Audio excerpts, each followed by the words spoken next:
అందరికీ నమస్కారం అండి. జితేంద్ర లీగల్ వరల్డ్ ఛానల్కి స్వాగతం, సుస్వాగతం. మరి ఈరోజు AIBE 18 all India bar examination 18 సంబంధించిన అప్డేట్ అవడం జరిగింది. మరి దాని గురించి ఈ వీడియోలో చెప్పే ప్రయత్నం చేస్తాను. ముందుగా ఏంటంటే సంబంధిత బార్ కౌన్సిల్ వారికి ఆల్ ఇండియా బార్ కౌన్సిల్ వారు ఈ సిఓపి అంటే సర్టిఫికేట్ ఆఫ్ ప్రాక్టీస్ దానికి సంబంధించి ఒక అప్డేట్ ఇవ్వడం జరిగింది. సో ఈ బార్ కౌన్సిల్ ఆఫ్ ఇండియా దీనికి సంబంధించిన సిఓపిలో సంబంధిత స్టేట్ బార్ కౌన్సిల్ వారికి మరి డిస్పాచ్ చేశారని నిన్నక notification all India bar council వెబ్సైట్లో ఆల్ ఇండియా బార్ ఎగ్జామినేషన్ వెబ్సైట్లో ఇవ్వడం జరిగింది. మరి దానికి ఎలిజిబిలిటీ అయిన మరి అడ్వకేట్స్ ఎవరైతే ఉంటారో వారు మరి డిక్లరేషన్ ఫామ్ కూడా త్వరలోనే ఇవ్వడం జరుగుతుంది. దానికి సంబంధించింది ఆ డిక్లరేషన్ ఫామ్లో ఏమేమి రాయాలి, ఏమేమి అటాచ్మెంట్స్ పెట్టాలని ఈ వీడియోలో చెప్పడం జరుగుతుంది. మరి ఇందులో కర్ణాటక స్టేట్ బార్ కౌన్సిల్ గురించి స్పెసిఫిక్గా ఆ నోటిఫికేషన్లో మెన్షన్ చేయడం జరిగింది.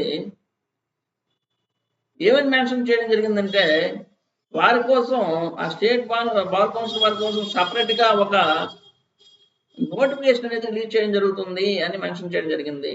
అంటే ఇప్పుడు సంబంధిత స్టేట్ బార్ కౌన్సిల్ వారికి బార్ కౌన్సిల్ ఆఫ్ ఇండియా వారు డిస్పాచ్ చేయడం జరిగింది. కానీ accept Karnataka state bar council సంబంధించిన వారు కాకుండా అని చెప్పి వారికి సపరేట్గా మరి నోటిఫికేషన్ అనేది జారీ చేయడం జరుగుతుంది. తర్వాత మరి దీని సిఓపి అంటే సర్టిఫికేట్ ఆఫ్ ప్రాక్టీస్ సంబంధించి మరి ఏవైనా డౌట్లు ఉంటే నేరుగా సంబంధిత బార్ కౌన్సిల్ వారికి కాంటాక్ట్ చేయొచ్చు అని చెప్పి ఈ నోటిఫికేషన్ ఇవ్వడం జరిగింది. ఎవరైతే all India bar examination pass అవుతారో వారికి సంబంధిత బార్ కౌన్సిల్ వారి నుంచి ఒక నోటిఫికేషన్ రిలీజ్ అవ్వడం జరుగుతుంది. Issuing original enrolment certificate and identity card to the advocates who passed the All India bar Examination. అంటే అప్లికేషన్ ఒకటి నోటిఫికేషన్ ఇవ్వడం జరుగుతుంది. ఆ నోటిఫికేషన్లో తర్వాత ఏం ఫిల్ చేయాలంటే అందులో నేమ్ ఆఫ్ ది అడ్వకేట్ అని ఇస్తారు. సో ఎన్రోల్మెంట్ సర్టిఫికేట్లో ఏ విధంగా రాశారో ఆ విధంగా అక్కడ రాయాల్సి ఉంటుంది. తర్వాత ఎన్రోల్మెంట్ నెంబరు ఇవ్వాల్సి ఉంటుంది. తర్వాత మీ డేట్ ఆఫ్ బర్త్, తర్వాత ఎన్రోల్డ్ ఆన్ అంటే ఎన్రోల్మెంట్ సర్టిఫికేట్లో ఏ విధంగా ఏ డేట్ ఎన్రోల్మెంట్ అయ్యారో అక్కడ రాయాల్సి ఉంటుంది. తర్వాత మీరు ప్లేస్ ఆఫ్ ప్రాక్టీస్ ఎక్కడ చేస్తున్నారో అక్కడ మెన్షన్ చేయాల్సి ఉంటుంది. తర్వాత if in case change of address ఏమైనా ఉంటే ఇట్స్ నాట్ మ్యాండేటరీ అక్కడ రాయాల్సి ఉంటుంది. తర్వాత మీ మొబైల్ నెంబర్ ఇవ్వాలి. తర్వాత కిందనే ఏఐబి ఎగ్జామినేషన్ నెంబర్ అని ఇస్తారనమాట. అక్కడ ఇప్పుడు 18 కాబట్టి 18 అని టిక్ పెట్టాలన్నమాట. తర్వాత ఎన్క్లోజర్స్ ఏమైనా పెట్టాలంటే ఏ డాక్యుమెంట్స్ పెట్టాలి ఎన్క్లోజర్స్గా 2 పాస్పోర్ట్ సైజ్ ఫోటోగ్రాఫ్స్ అంటే ఇన్ రోప్స్ అండ్ బ్యాండ్స్ అది పెట్టాలి.